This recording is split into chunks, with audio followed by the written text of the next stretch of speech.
Hello, my friends. How are you? Are you so fine? I hope. Aqui é o seu teacher, João Paulo. Mais uma aula de inglês. Vamos adentrar um pouco aqui.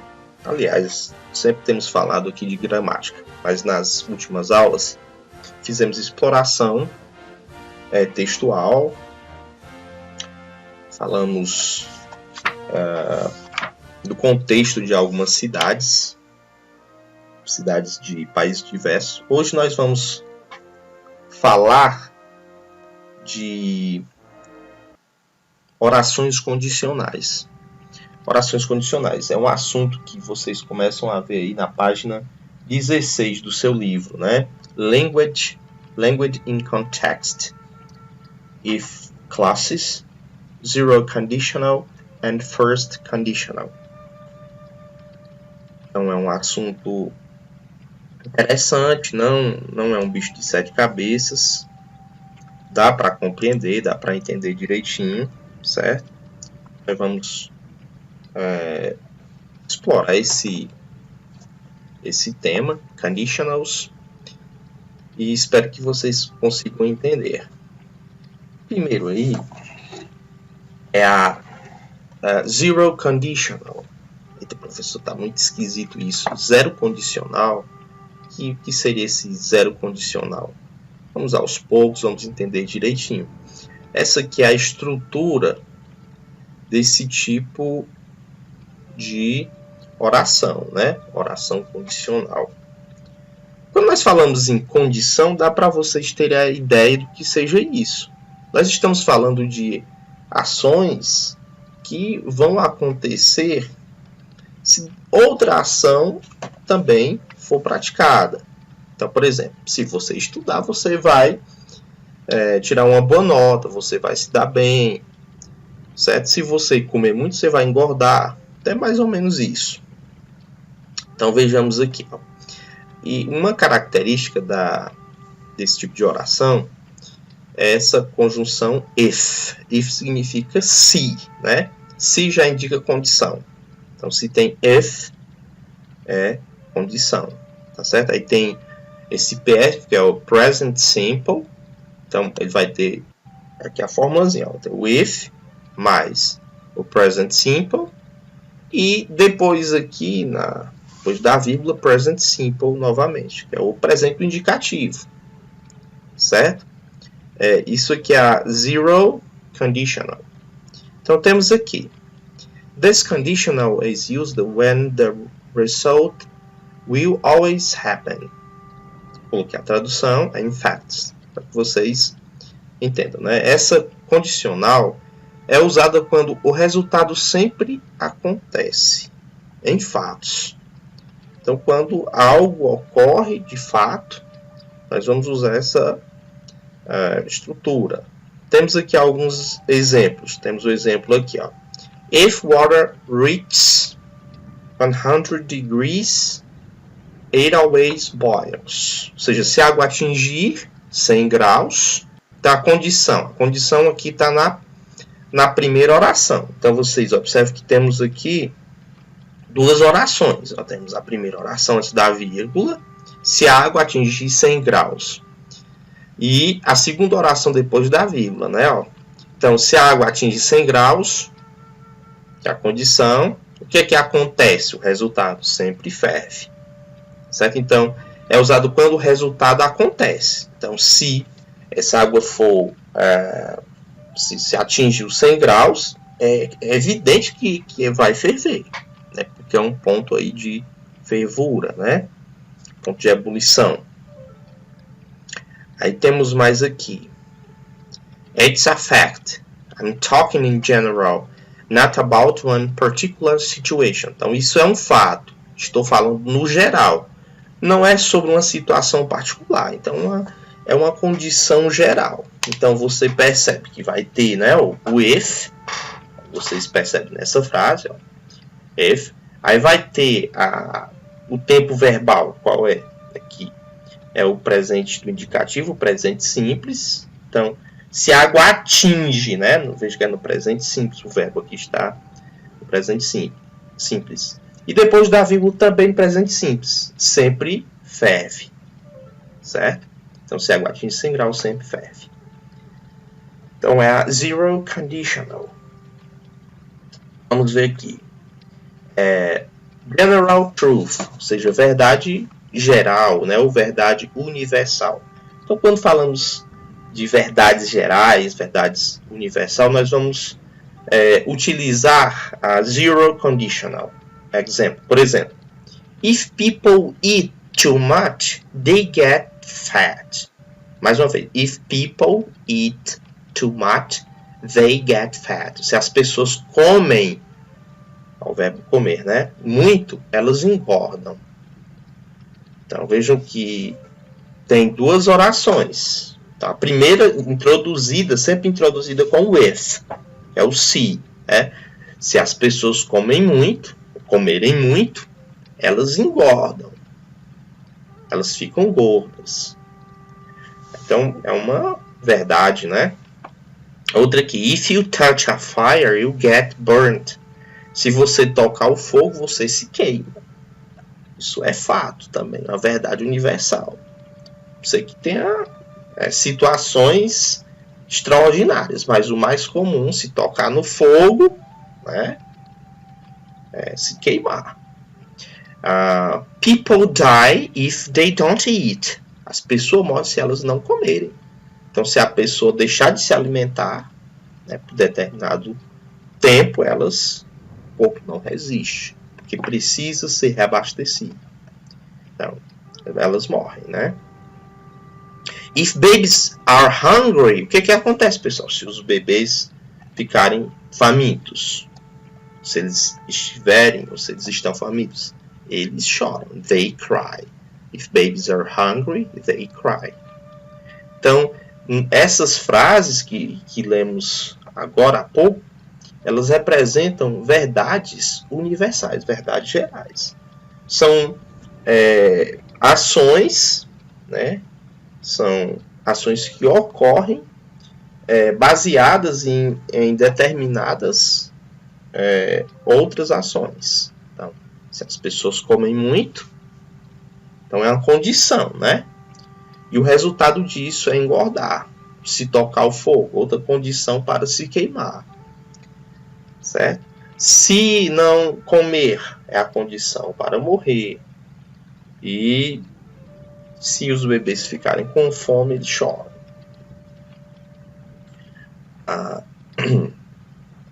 Vamos aqui. Agora nós falamos da zero conditional. São os exemplos que nós acabamos de citar. Agora a first conditional. A zero é zero, né? First, a primeira condicional. Ou seja, vai ter essa estrutura. With, plus. Plus é mais. Present simple, então você vai ter o with, vai ter o present simple igualzinho lá a zero conditional. Só que agora você vai se referir a uma ação do futuro. Tá certo? Você vai ter o will. Pode ter going to, porque você pode fazer o futuro com going to. Mas vamos focar aqui no will e depois o verbo. Ok? Então temos aqui, it's used to talk about things which might happen in the future. Então, é usado, né, essa first conditional para falar de coisas que podem acontecer no futuro. O que falamos anteriormente, as zero conditional, são verdades universais. São fatos que sabemos que ocorrem. Aqui eles podem ocorrer. Certo? Of course, we can't know what will happen in the future. Claro que não podemos saber o que irá acontecer no futuro. But this describes possible things which could easily come true. Mas isto descreve coisas possíveis que poderiam facilmente se tornarem verdade. Então, são coisas que podem acontecer, que podem ser verdadeiras. Tá certo? A diferença é que na zero conditional nós estamos falando de ações que têm a certeza, né? Condições que são certas de acontecerem. Em determinadas condições, aquele fato irá ocorrer. E agora, na first conditional, essas coisas são possíveis, são prováveis. Por exemplo, if it rains, I want to go to the park. Se chover, eu não irei para o parque. Então, é uma condição. Pode chover ou não. O tempo está bonito.